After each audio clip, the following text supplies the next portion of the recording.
Greetings and bienvenue, Midnight Crew. Thank you for returning to this broadcast, and welcome to new viewers joining us for the first time. If you like a video, then feel free to subscribe. I'm going to share a story my dad told me about him as a kid, meeting what he thought was a fairy. I invite you to share some similar stories as well if you'd like. Be my dad, walking around a field with his cousin. Come across a beautiful mansion. Girl approaches him, and his cousin is extremely beautiful, and something about her looks almost inhuman. Introduced to the girl's brother, who is playing golf on the lawn. Girl takes dad and cousin inside the mansion. Shows a huge museum or greenhouse room with fossil dinosaur reconstructions and amazing trees and plants. Spend a few hours walking around the house. Dad tells girl it's time for him to leave, return home, come back alone the next day. See the same mansion, but it looks super old and overgrown, covered in vines and barely intact. WTF.jpg. Now, the reason my dad thinks this was a supernatural encounter is because fairies often put you under a spell called glamour, where your surroundings seem more beautiful than they actually are. This is why the mansion appeared so beautiful when he was there with the girl, and he saw the museum room and the greenhouse room, and everything looked great. But when he came back the next day, it was as if it had been abandoned for decades. This is how fairies trap humans in their world. They put glamour spells on them and get them to eat their food, because without glamour, the food is just things like dirt and leaves and bugs. And once you've eaten fairy food, you're trapped in their world forever. Okay, I can't believe it's happened to someone else. I was a kid about 6 years old, living with my mother in an apartment on the ground level. Was just outside on the parking lot walking around, and I remember it being very hot out, and the neighbour in the very next unit had a ton of flowers everywhere on his balcony, hanging above the railing and off the side of the railing. Like, this man loved flowers. And then I noticed this little figure floating beside one of the flowers, and I couldn't believe it. It almost looked like a little person. And I watched it for a couple minutes and tried getting closer and closer to it. And I knew I spooked it, because it flew almost instantly to the middle of the lot. So I tried running towards it, and it flew straight upwards till I couldn't see it. Now I remember this clear as day because I ran straight back inside to tell my mother about it, and she was surprised and told me what I saw. A few months later, or a year, the man passed away. Cool story, OP. Did your dad ever have other encounters or hear of anyone else experiencing something similar? My dad has told me some weird shit. If I can remember them, I'll share. That's the only one he's told me. He's probably got a couple more that I don't know about, though. Well, I'll share a couple my dad told me. He never actually called these fairy stories, but that's what they sound like to me. They're not as interesting as yours, but I loved hearing them growing up. I'll try to keep them short. So Dad grew up in the rural South. One night, there was supposed to be some type of big party in the next town. Big social event. Dad can't go. He's got work the next morning with my grandpa, who was a real hard-ass and worked my dad ragged. But Dad is a young teenager at this point. He says, fuck the old man, and decides he's going to go to the party anyway. So he waits till Grandpa's asleep and sneaks out. The best way to get there is a shortcut through the woods. Otherwise, he has to go around, which will take him over an hour out of his way. These woods have a lot of lore attached to them, by the way. People say they're haunted, they're cursed, they're evil, etc. The coolest story is that the devil roams the woods at night. If you're out there after dark, he'll kinda mess with your head, make everything look unfamiliar and get you lost. Then you'll be trapped there forever. Cue ghostly wails. Anyway, Dad thinks that's all a bunch of horse shit and just cuts through the woods, comes out the other side fine and heads to the party. Enjoys himself catching up with some friends, dancing, flirting with some girls, etc. After a while, he leaves. It's about midnight. He has to be up in a few hours, so he's in a hurry. Cuts through the woods again. He's about halfway through when he feels his hair stand on end. He freezes, feeling seriously spooked but not sure why. Then he sees a chain of lights moving between the trees off in the distance. Lights are kind of gently bouncing, like a bunch of people holding lanterns and walking in a single file. They passed by him pretty close, one by one. He could reach out if he wanted to, but he's absolutely stock still, afraid that if he moves, then whatever these lights are will hurt him. At some point, Dad realizes they're gone, but he doesn't remember watching them finish passing. Feels like he's been standing there in a daze or something. He looks around, sees he's alone, and bolts. Eventually arrives at home, sneaks back into the house, and falls asleep. Grandpa never even knew he was gone. I saw one before. It was a pink bug moth, like a woman the size of a basketball. She had large black eyes and a thin figure dressed in elegant dress that a 1500 noblewoman would wear. She was hovering above me. I thought it was a moth. Kinda right, I guess. I stood up and I smacked my head against her. She flew away and we locked eyes for about 15 seconds until she fly around a wall. She had a flat expression and the space around her warped, vibrated, and I could see a glimpse of another layer of reality. I did not get any negative feeling, and she was doing something to my chakras because when she was above me, I felt a wired, cool energy zapping from my neck and heart chakra. I wonder if she was eating me or healing me, but she was beautiful and attractive even though she was gaunt and had bug eyes. Someone else saw, and she was heavily religious, and she never talked to me that day and quit that day. Probably the fact that I didn't freak out and act cool probably scared her. Because when I looked at her to see if she saw something, she just stared at me with a worried expression. That made me smile, and that creeped her out even more. So I don't know how far this story has spread internationally, but I'm curious what X makes of this. So here in Ireland, there's a myth about fairy trees. If you cut them down, you're cursed or get bad luck or something. To be honest, I'm from Ireland and I never heard of this. But recently, there's been an outbreak of fungus called ash dieback. It's some spore that infects ash trees. It's not really important. So preservationists have been culling some of the ash trees to prevent the spread of this. So this brought out the local loopy brigade, saying that it was bad luck to cut down these trees because of bad fairy nonsense. It's surprising that people would take these superstitions so seriously. What I've found out since, that if you look over a lot of fields in Ireland, you'll always see one lonely tree whack dab in the middle. Basically, the farmer would till the field, but avoid cutting down this sacred tree. I know, it's a bit nuts, but see the attached image for reference. The myth goes that the trees themselves were occupied by the grieving fairies who were widowed by their human husbands, who, unlike the fairies, weren't immortal. So anyway, a few months passed and the preservationists cut down the trees despite the locals' protestations, and you would think that'd be the end of it. But a couple of weeks ago, I heard on the radio, BBC Ulster, some guy calling in saying that a few of these preservationists have since died. He rambled on about the impropriety of today's society and how we need to better know Jesus. But sure enough, Samuel Hanley, one of the preservationists involved in the culling of these trees, had died. One person doesn't make a case, and the names of the other people responsible for the cull aren't exactly public knowledge. Either way, this coincidence sparked another interest in the myth, and various callers were phoning in to share their own tales of sorry misfortune following the felling of a certain tree. Most of the stories have a theme. The wife tells husband not to cut down the tree. Husband cuts it down anyway. Husband gets his comeuppance. There were recurring exceptions. Some wives shared the same story about their loved one suddenly becoming emotionally detached, then disappearing without a trace, and each of them feeling a nearby fairy tree somehow being related. My family on my mother's side is huge, Catholic farmer types. There's always been a bit of strangeness on that side of the family. My Uncle Brian, he disappeared without a trace. So I looked into the details. It turns out that Ireland has a significantly higher number of deaths in absentia than our neighbours in England. 9% of missing persons are declared DIA compared to England's 1%. Near me, there is a public records office, and they have a big searchable database of news articles. So I visited it this afternoon and had a look for death in absentia.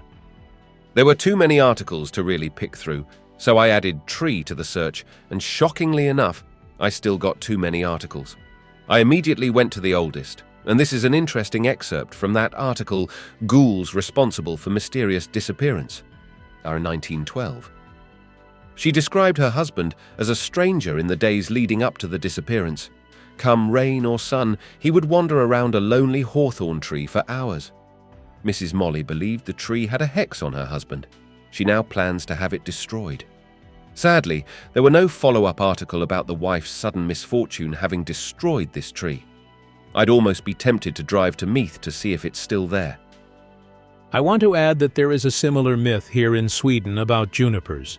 There's a large one on the left side of the road leading up to my house. My grandmother told me there used to be one on the other side as well, but it was cut down to widen the road. None of the locals dared to cut the tree down. This was way back in the 1950s. So some road worker who wasn't from here did it. He got seriously ill and had rashes all over his body for 2 weeks. Now my parents explained it away as him being allergic, but when it happened, it was a confirmation of what people believed in. There was something about that you had to greet the remaining tree if passing by it at night. Or you may get in trouble, and some people still do this. A fairy, also fae, fairfolk, or fairy, is a type of mythical being or legendary creature found in the folklore of multiple European cultures, including Celtic, Slavic, German, English, and French folklore, a form of spirit often described as metaphysical, supernatural, or preternatural. Throughout history, the name Fae has been given to anything from human-like beings with magical powers to goblins and imps or anything metaphysical, usually with the simple goal of causing mischief, not classified as good nor evil. For the sake of this thread, I'll be using it as an all-encompassing term. You may think Fae to be some dumb child's tale of pretty women with butterfly wings living in the woods. You may be right, but I'd argue there is more evidence of Fae than a lot of supernatural things people tend to believe in. A good example of this would be a well-documented account of a strange and silly encounter on the Isle of Man. In September 1931, the Irving family, consisting of James, Margaret, and a 13-year-old daughter named Voiré, claimed they heard persistent scratching, rustling, and vocal noises behind their farmhouse's wooden wall panels that variously resembled a ferret, a dog, or a baby. According to the Irvings, a creature named Geff or Jeff introduced itself and told them it was a mongoose born in New Delhi, India, in 1852. According to Voiré, Geff was the size of a small rat with yellowish fur and a large bushy tail. The Irvings say that Geff communicated to them that he was an extra clever mongoose, an earthbound spirit, and a ghost in the form of a mongoose, and once said, "I am a freak, I have hands and I have feet, and if you saw me you'd faint, you'd be petrified, mummified, turned into stone or a pillar of salt." The Irvings made various claims about Geff. He supposedly guarded their house and informed them of the approach of guests or any unfamiliar dog. They said that if someone had forgotten to put out the fire at night, Geff would go down and stop the stove. The Irvings claimed Geff would also wake people up when they overslept, and whenever mice got into the house, Geff supposedly assumed the role of the cat, although he preferred to scare them rather than kill them. The Irvings say they gave Geff biscuits, chocolates, and bananas, and food was left for him in a saucer suspended from the ceiling, which he took when he thought no one was watching. The Irvings claimed the mongoose regularly accompanied them on trips to the market, but always stayed on the other side of the hedges, chatting incessantly. They accused Geff of throwing stones, killing rabbits, and singing bawdy renditions of Home on the Range. The talking mongoose's little speeches, meanwhile, veered from rude, "I have been to nicer homes than this, carpets, piano, satin covers on polished tables. I am going back there," to the terrifying, "I could kill you all, but I won't." This was a very well-documented case, having everything from locals to paranormal investigators, dozens of pictures and eyewitness testimony backing up this claim. But Geff, like all things similar, began to fade from this world and was last seen in 1939. That year being the beginning of World War II and the industrial technological boom that would result after. The reason why this is an important story is that it establishes a timeline of sorts. One could draw similarities between this story and many like it to Tolkien's ending of the Lord of the Rings trilogy. In the end, the Age of Man is beginning, Fae folk and magic have no place in a world of industry and technology, and thus leave the realm of man forever. Tolkien was a devout Catholic in life, and certainly didn't believe in such things, but managed to write a profound ending to a trilogy of magic and beasts. It's my personal belief that this is the reason why the Fae are few and far between.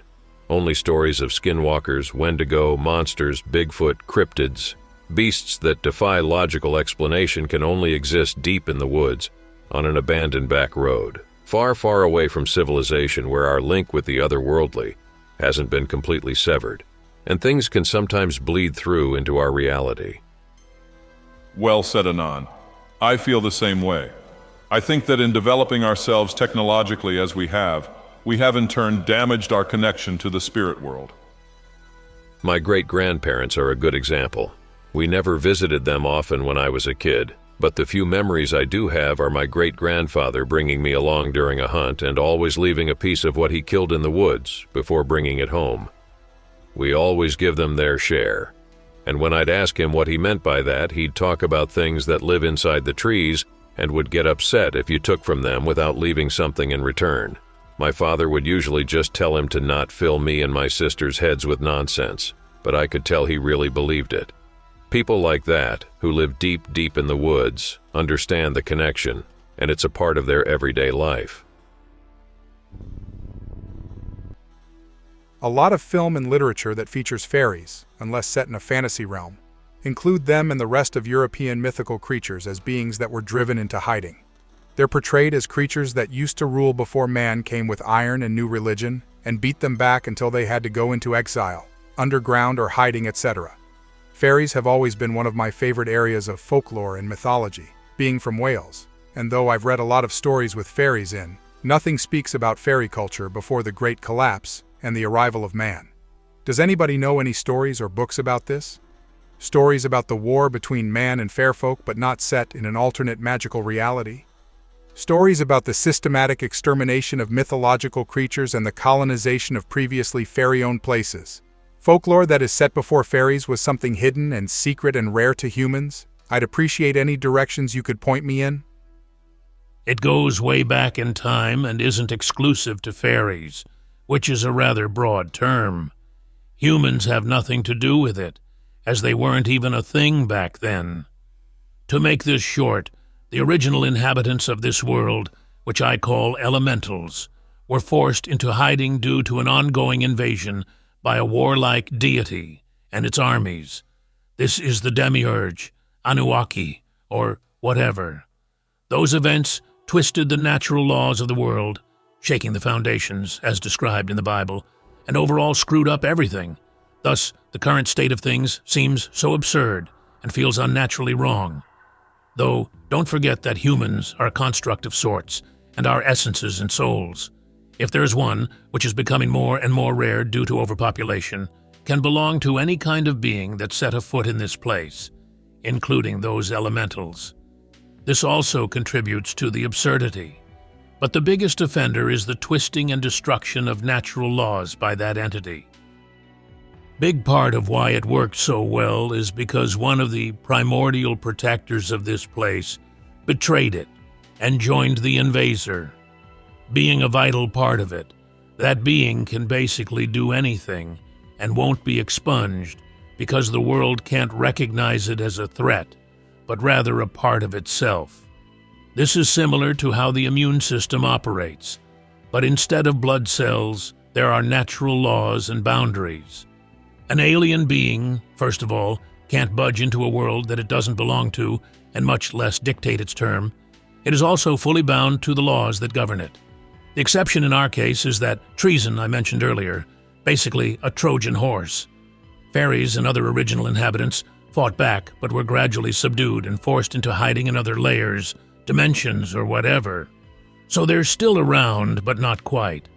Some of them were dragged out and chained later on. Gotic beings, for example. Overall, their contact and influence on the current world is rather limited, but they're still around. I'm Icelandic. Anything specific you want to know? Elves get mentioned casually in passing in the sagas, Even though we were converted to Christianity, we held on to our folk spiritualism, from continuing communication with the elves, and some men practiced magic. Our witch trials were special from the rest. It was decided to allow white magic, while black magic was banned. Mostly men were put on trial and killed, but not that many, I think, which also make them quite different from the common types of trial. Amanita muscaria and liberty caps are very common fungi here. I think it's fair to assume their effects were known by certain groups and people throughout time. The main entities here are called Holdu folk. The most accepted interpretation is that they exist parallel to us in a different dimension of sorts. They are human height but can be different in appearance. They can be very human, like with some minor differences, semi-fractal human-like, or having skin of ash. But few ever see them so fully.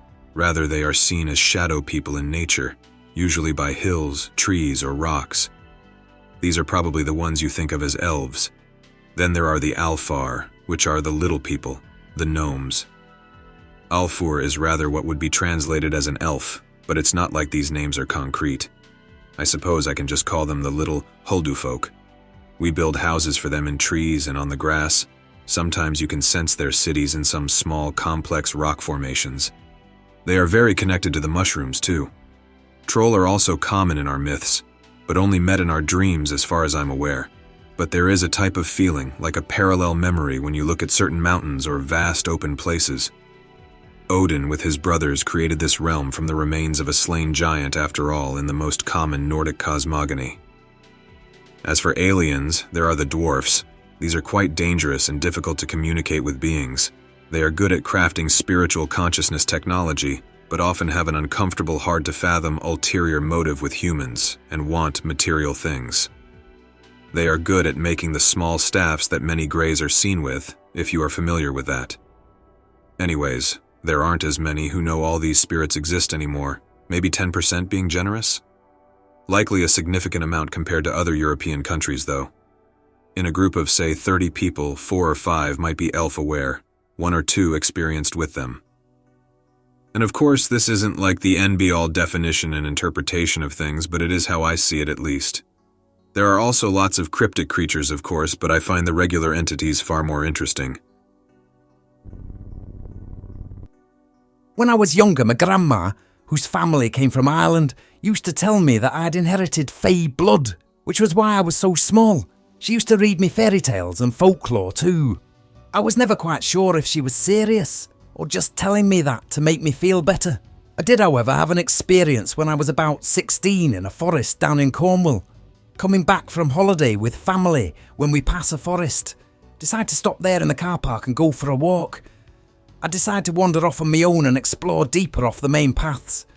After a while of walking, I came across a small clearing in the forest. It gets very, very quiet. The wind and the trees seem to be muted. Even the sound of the nearby river. A sense of otherworldly timelessness comes over me. Wasn't scary or anything, a bit strange but kind of peaceful. I start to see little orbs of light moving through the trees and bushes around me. Start watching them transfixed. All of a sudden, a dog barks behind me, scares the shit out of me. Just a single bark like he was saying, "Hey!" or something. Instantly snapped out of it. Sense of quiet is gone. Forest seems normal again. Turn around and look at the dog. It's a big golden retriever with a silly grin on its face, wagging its tail. Some guy off in the distance calls its name and bounds off into the forest again. Make my way back to the path and find the rest of my family. They ask me where I've been for so long. Only thought I'd been about 20 minutes, but I've been gone for around 40. Not like 4 hours of missing time or anything, but still. After a while, go back to the car and continue home. So /X/ was grandma telling tales? Or did I nearly get taken home to the mothership? Not sure about European-style fairies, but in North Georgia I did come across Nunni Hi semi-often. They sang a lot, played a lot of music way out in the woods, and there was a raspy-voiced old man that would sing pretty often too. For all intents and purposes, they were just invisible people that were out in the woods. Never once saw a single one of them, but I heard them playing music a lot. I found their rock squares out in the woods, and they gathered wild plums in them too. They spoke some weird language and usually got really quiet really fast if anyone walking up made noise or got their attention. What I did see a whole lot were will-o'-wisps every June. They would never ever let anyone get near them, and if you wandered towards them they would move back every time. You could sit perfectly still and quiet and they would slowly wander over around you, not noticing you. But if you made a sound, they would leave. It's really hard to stay perfectly still and quiet if they are nearby, because they are really, really bright and one popping off next to your face will always make you jump. They have the same reactions of squirrels or pigeons than any kind of magical creature. My parents' yard had will-o'-wisps every late spring. Like May through June they would show up.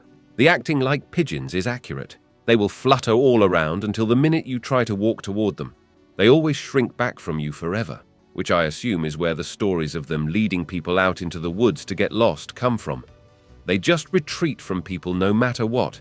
They cannot be fireflies. Those don't care if you come near them. They come in 3 flavors. The baseball-sized camera flash little explosions that pop for about a half second and vanish for about 10 seconds. The tiny ones that look almost exactly like Christmas tree lights in the exact same colors, and the big, slow white ones that are about softball-sized that slowly build up brightness, then pop off. I recall you speaking on one of the other threads. I can't find any info on Nunni Hi online, but I find what you say to be believable and very fascinating. Will-o'-wisps are a very worldwide phenomenon along with the opposite shadow people. Don't know any other way to describe them.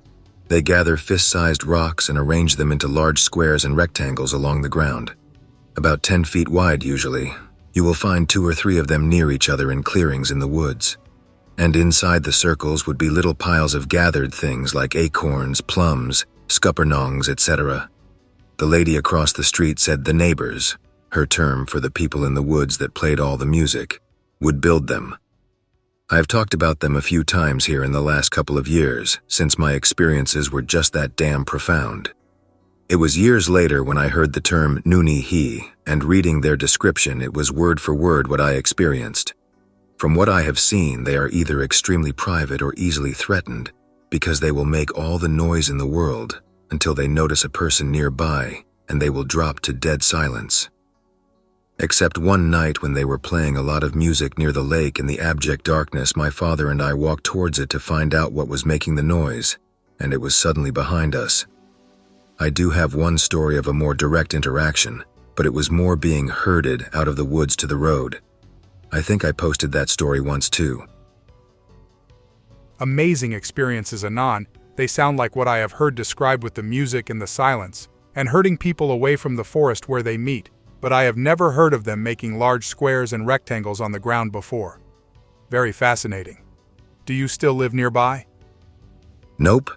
I live pretty far away now and they are gone too. The county brought up about 200 acres of the land surrounding my parents' place, and it now has a McMansion neighborhood horseshoeing around them. The lights in the woods ended the night the streetlights were turned on. Nothing interesting ever happened out there again, but I did move away to college pretty shortly after. There is one house that is right on top of a spot where there was some kind of rock wall, and a lot of noise would come from there.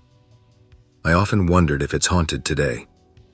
One part of that street is in the same spot my friends and I were driven out of the woods by the drummer guy. I pity them. I wonder where the poor spirits go when their homes are destroyed. Could be if they did not leave. You don't build on sacred ground. Probably wander to some other uninhabited, untouched area. The house my parents bought was empty for about 20 years, and everything around had overgrown, while the area was all woods for miles. But the house itself was built around 1905, and the immediate area was a farm. It had just grown into forest since no one had done any farming since at least the 1960s. So it wasn't some ancient old forest or anything. At the end of this, from my observations, I have seen a few things. They are more afraid of people than the other way around. Humans coming nearby makes them go silent. Any random noise makes them stop. They prefer to scare people away. They do not seem to have any kind of real agency. People can bulldoze the forest and they can at best try to scare people away. Normally, they will hide and make no sounds at all. The scaring away is more of a shooing away with a drum and following until you reach the road. One shooed me and 2 friends of mine out of the woods completely. They never showed up at my house again, but I went to the same spot where that started again a few days later, and never heard anything. They are in your head. One time I was wandering around looking for the right kind of branch to cut into a staff for something my friends and I were doing, and right behind me was the perfect staff, cut, skinned, and leaning against a tree. They will wander into a house and stomp around a lot. They do not stick to the woods. They hate lights, flashlights, street lights, any kind of artificial light they never go near. Lights around the house keep them from messing with the house. Frogs will go dead silent when they walk around in the brush. The frogs were insanely loud in the summer, but they all collectively shut up at night when there was walking around noises in the woods nearby. They have some weird way of always being behind something or just around a corner at all times. Always just on the other side of a small hill, a large tree, or behind a thick briar patch. Always behind something. Sounds are never just in some direction. They always come from behind something. You can disappear for an hour or two if you go towards them. I don't want to go any deeper into that. I don't want to know what happens or do any level of therapy to uncover shit about that whatsoever. But walking in a straight line and all of a sudden it's hours later can happen. It's not in a woods, but my mother worked as an ER nurse for years, and she has a lot of stories of a little gray man who would run into the rooms of anyone who was going to die that night. She described him as a little 1 or 2 foot tall Uncle Fester, or mini-me looking guy that was gray-skinned and wearing dark gray. She just saw him one night slowly creeping along the room in the ICU floor, and then he ran into a room. She went in there, and there was no little man. The other nurses said that guy appears when someone is about to die, and the person in that bedroom did die later that night. She saw him a couple more times over the years, always running into a room the same night someone in the room died. House fairies are a whole different matter. My grandmother described them as having a little homeless drunkard stumbling around in your house from time to time, breaking things and knocking over stuff all the time. But one time when my mother, sister, and I stayed at her house, there was apparently a lot of bumping and knocking around on the walls. She would start splashing holy water, and it would stop for a while being about 3-ish months. Then totally random knocks on the walls, ceiling, behind stuff would slowly start back up again, as if the walls were infested with rats or something thumping around in there, and sometimes bumping things in the room, but splashing holy water made it stop. One time I didn't re-up the holy water and wanted to see how weird it got. The bumping at night became almost obnoxious when trying to sleep. It was just constant after a while. Thump on the ceiling, then a knock on a different wall, knock on another wall, bump in the ceiling again. Same kind of noises when a house settles at night, only much more constant. My uncle saw one of the tiny folk one time. He never drank or anything like that. Was fixing a machine at the factory where he was an engineer and saw a tiny figure peeping out from behind something watching him fix the machine. He said, "Come closer if you want to see what I'm doing." To the little figure, and the girl stepped out from behind some packing crates, then quietly watched him fixing the generator for a while, then ran back behind the crates. He never saw her again. I knew him well. He didn't make things up and was the most rational person I know. He said that at the time it all seemed perfectly normal, and it was only afterwards it hit him it was an odd event. He saw her in the mid-1960s when he had a young family and only told his kids years later. One thing I've come to realize is that life is never as simple and straightforward nor as mundane as one imagines. There are still mysteries around us. Fuck gnomes, man. These little fuckers creep me out. You can hear the uber-manlets rustling, giggling, and fighting all night long, doing shady deals with owls and whatnot. Cops won't do shit. We all know they are in their pockets. That grass is the shit in the woods. Don't mess with them. It's bad, bad juju. I hope that you enjoyed tonight's broadcast. If you enjoyed tonight's story, then please subscribe to the channel as more Greentexts will appear daily. A new broadcast will appear when the clock strikes midnight Central Time.